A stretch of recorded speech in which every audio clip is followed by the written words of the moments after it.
Yeah, Dr. Chung. So despite international instability, global energy price has managed to steadily increase its geography in 2023. Not only did we receive applications from 48 countries, including 16 new ones, but also both of our laureates this year are from China, which is also a new country in the list of our laureates, believe it or not.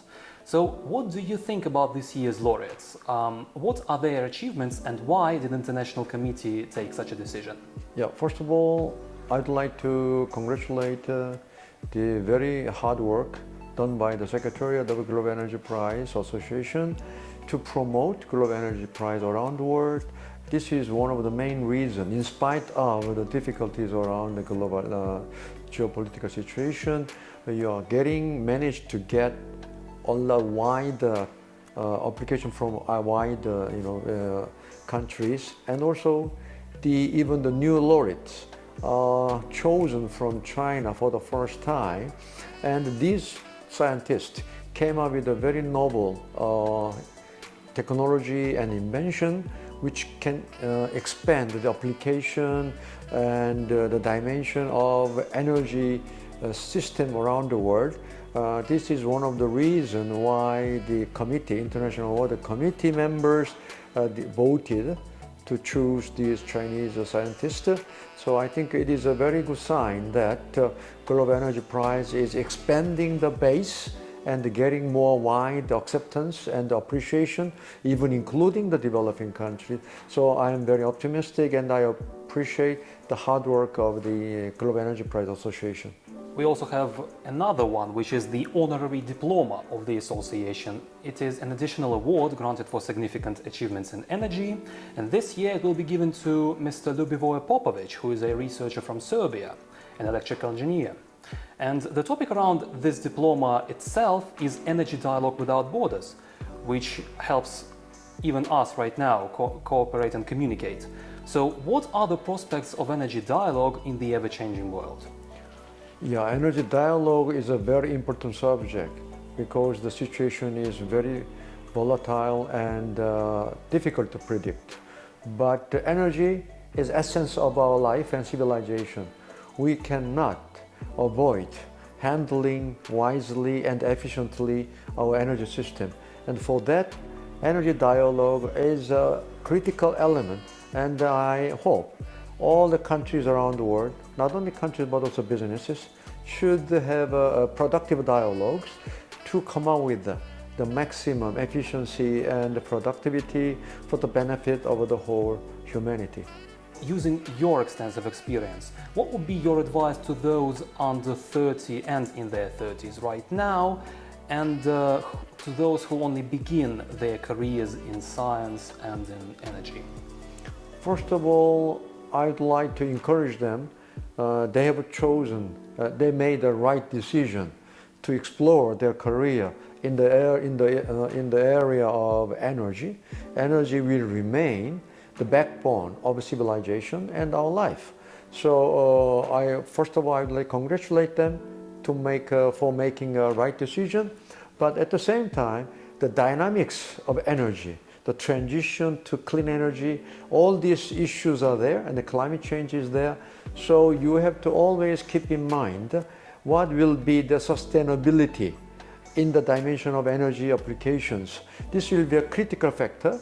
So you have to always focus on how you can find a technological breakthrough that could improve sustainability of the energy. Then I think your career will be very promising. So, to continue the topic of cooperation, for such NGOs as Global Energy Association, do you think it is more promising to cooperate with scientific institutions or with energy companies? And can one even exist without the other? I know. I think Global Energy Association should be the bridge between the academic circles and also the businesses. This is why even we are choosing the laureate from the conventional, non-conventional, and application of energy. These are the three dimensions. This is a mixture of business and academic research. So Global Energy Association should play the role of a bridging, not only scientists, but application and the business. I think it is a very wise role that Global Energy Association has to continue play. So let's move on a little bit to the global agenda. Can developing countries, in your opinion, generate economic growth while reducing carbon emissions? Or is it only possible for OECD countries that are improving new technologies and phasing out carbon-intensive industries? Yeah. That's a very good question. I have been thinking about the question for my whole my life, and I was promoting the idea of green growth, which means that a CO2 emission reduction can be a driver of economic growth and job creation. That has been my idea since 2005.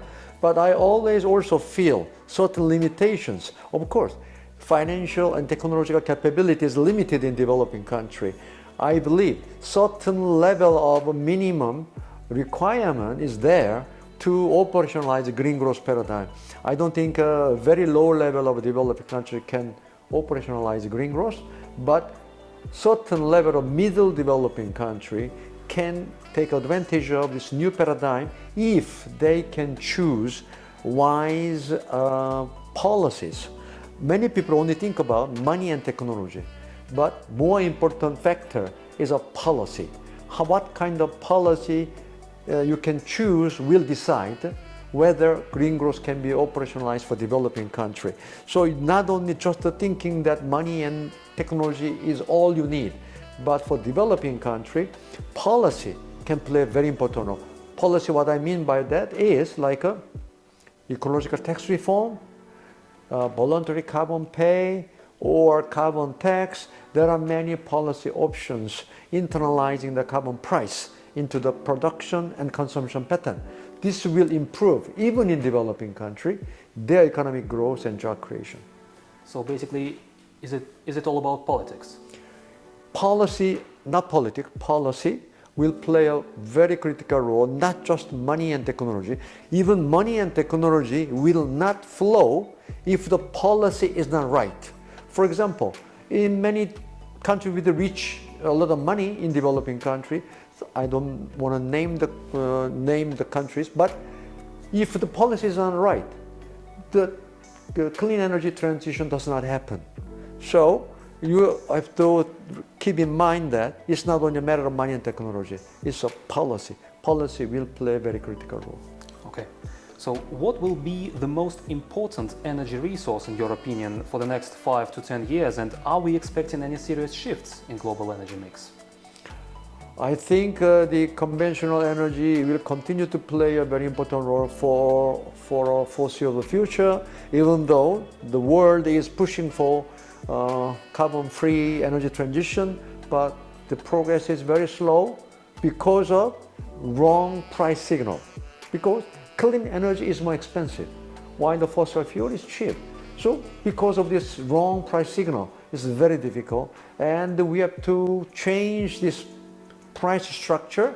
I believe it will take some time, but in certain near future, I think we have to manage to close the gap of the price, and then later I think we can manage to go over to clean energy transition.